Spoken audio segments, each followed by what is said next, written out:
Aujourd'hui, j'ai fait une bêtise en couchant avec ma colocataire. Cela ne s'est pas produit aujourd'hui, mais c'est très récent. Cette connerie est à plusieurs niveaux. Je vis dans une maison universitaire avec 2 colocataires, un homme et une femme, je suis moi-même une femme. Mon colocataire et moi vivons seuls dans la maison depuis quelques semaines. Il n'est donc pas surprenant que quelques soirées arrosées aient donné lieu à des baises au lit. Lors d'une séance, j'ai reçu plusieurs suçons, morsures d'amour, sur le cou. Ce n'étaient pas des mignonnes. Non, c'était comme si un vampire était accroché à moi. Le premier problème est survenu lorsque ma mère est venue me chercher pour un entretien. Je n'avais pas remarqué les trous noirs dans mon cou avant d'être enfermé avec elle dans une voiture pour un trajet de 30 minutes. C'était une conversation assez amusante, ma mère m'interrogeant sur ma vie sexuelle. Je n'avais aucun moyen de m'échapper. Deuxième problème. Mon colocataire avait couché avec l'autre colocataire le semestre précédent. Ils vont reprendre leur situation bizarre d'amis avec avantage lorsqu'elle reviendra, ce qui me convient parfaitement. Cependant, elle revient demain. J'ai encore moins hâte d'avoir cette conversation que celle avec ma mère. Trop long. N'a pas lu. J'ai couché avec ma colocataire. Ma mère a vu la preuve de la morsure d'amour, tout comme la femme avec laquelle il couche habituellement.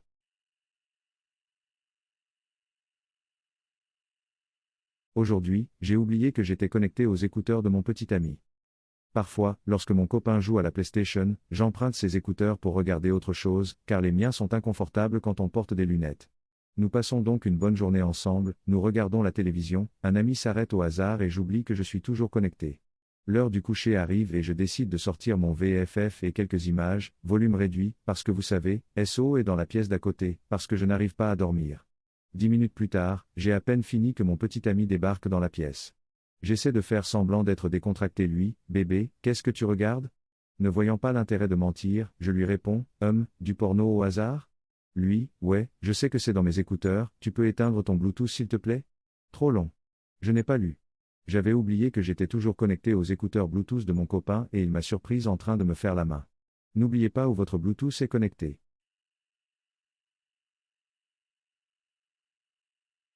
Aujourd'hui, j'ai raté mon coup en achetant une boîte géante de préservatifs. Trop long. Je n'ai pas lu. J'ai croisé un groupe d'enfants leurs parents que je connaissais alors que j'achetais une boîte géante de préservatifs. J'ai travaillé à l'école primaire de ma, très petite, ville natale, et je connais donc beaucoup d'enfants et de parents qui ont des enfants d'âge scolaire. Je les ignore généralement lorsque je les vois en public, puisque je ne travaille plus à l'école depuis des années, mais il arrive qu'un enfant avec qui je m'entendais bien ou un parent avec qui je m'entendais bien me voie et qu'il vienne me saluer ou me demander ce que je fais ces jours-ci. Je n'avais plus de préservatifs et j'ai l'habitude de les acheter en ligne, mais aujourd'hui, je me suis dit, non, tu es un adulte. Il n'y a rien de gênant à acheter des préservatifs. C'est responsable et tout le monde le fait de toute façon. Je suis donc allé au magasin pour les acheter en personne. Je vis maintenant dans la grande ville la plus proche de ma petite ville natale, mais les gens de ma ville natale doivent faire la plupart de leurs achats en ville.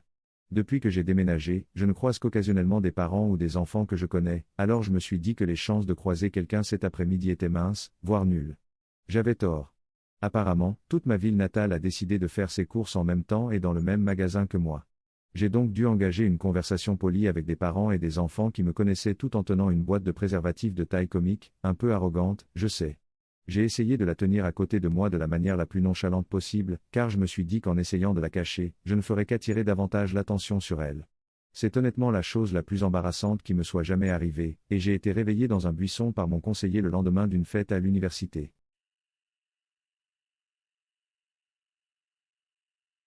Aujourd'hui, j'ai fait une erreur en portant la mauvaise taille de soutien-gorge pendant de nombreuses années.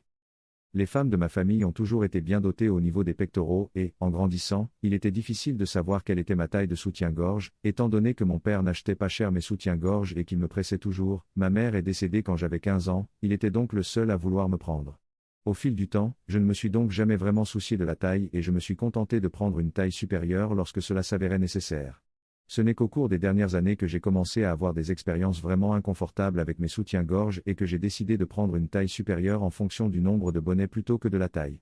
Jusqu'à récemment, je portais un 38D, mais lorsque je suis allé faire du shopping chez Victoria's Secret pour une séance photo que je faisais pour mon mari, j'ai essayé un soutien-gorge 38D non rembourré qui m'a fait un effet magique. Je me suis littéralement senti comme Cendrillon avec une sorte de pantoufle de verre parfaite. On pourrait penser que j'aurais compris tout de suite, mais non. J'ai supposé que c'était parce qu'il n'était pas rembourré et j'ai continué ma journée. Comme il avait un motif plus floral sur le dessus, je ne pouvais pas vraiment le porter tous les jours au travail, car il se serait vu à travers mes chemises. En plein milieu des embouteillages sur la 405, j'ai enfin compris que j'étais peut-être un 38D. J'ai couru à Target après le travail et j'ai acheté 2 paires, et maintenant, j'ai l'impression d'avoir un tout nouveau dos et un tout nouveau corps. Avertissement à toutes les femmes, faites dimensionner votre soutien-gorge par un professionnel et ne soyez pas idiote comme je le suis. Trop long. Je n'ai pas lu. J'ai porté le mauvais soutien-gorge pendant des années et j'ai souffert inutilement à cause de cela.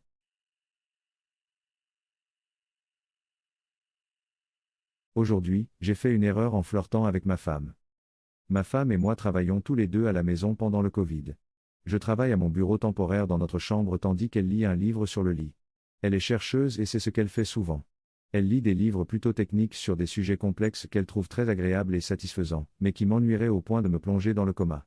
Après plusieurs heures de lecture de la quasi-totalité du livre, elle est venue s'asseoir sur mes genoux. Enjoué, j'ai commencé à lui poser des questions sur le livre. L'apprécies-tu ? Est-ce qu'il t'excite ? Est-ce qu'il t'excite ? C'est assez typique de notre type d'humour. Cependant, à chaque question, elle s'éloignait un peu plus de moi et son expression passait du flirt à la confusion, puis au dégoût. Puis elle a dit, « Tu ne sais pas ce que je lis, n'est-ce pas ?» Elle lisait des mémoires sur les abus sexuels commis sur des enfants. C'est le dégoût total. J'ai dû lui demander de descendre de mes genoux et de me laisser le temps de digérer cette plaisanterie qui avait mal tourné. Trop long. N'a pas lu. J'ai accidentellement fait une blague sexuelle sur ma femme qui lisait un livre sur les abus sexuels commis sur les enfants.